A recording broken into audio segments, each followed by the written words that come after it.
పరశురాం. ఇక్కడ ఉన్న వాళ్ళమందరము మనం బ్రాహ్మణులము. నిన్న పరశురామ జయంతి ఉన్నది. వాస్తవానికి నిన్న చేద్దాం అనుకున్నాం ఈ కార్యక్రమము.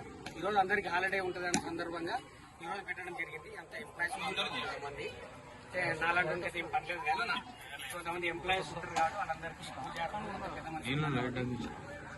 ఈ రోజు పెట్టడం జరిగింది. ఆ పరశురామ జయంతి సందర్భంగా పరశురాముడు అనేది అందరికి తెలుసు, మన వాళ్ళందరికీ తెలుసు. పిల్లలకి ఉన్న జనరేషన్ కొంత తెలియకపోవచ్చు, తెలుసుకోవాల్సిన అవసరం కూడా ఉంది మనం.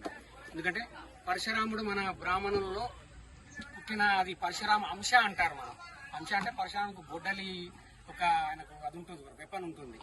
మన అందరము కూడా మనం బ్రాహ్మణులము.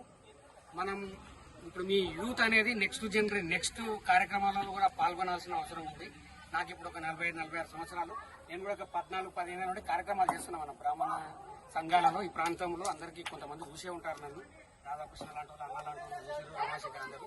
మీకు కూడా తెలియాలి ఇక్కడ మన బ్రాహ్మణులము మనం ఏం కార్యక్రమాలు చేస్తాము, మనం ఏం చేయాలి.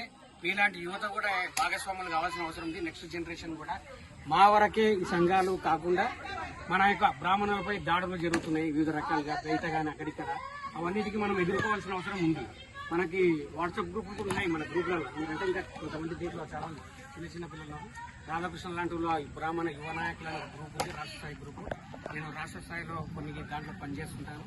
ఈ మహేశ్వరం నియోజకవర్గంలో ఒక సంఘానికి నేను అధ్యక్షుడిని, అందరికి కొంతమందికి తెలుసు. ఎందుకంటే నేను చెప్పేది ఏంటంటే మనం నెక్స్ట్ జనరేషన్ కూడా, మీ జనరేషన్ కూడా మనం సంఘాలలో పాల్గొనాలి. మన నాన్నగారులు వెళ్తుంటారు కార్యక్రమాలు.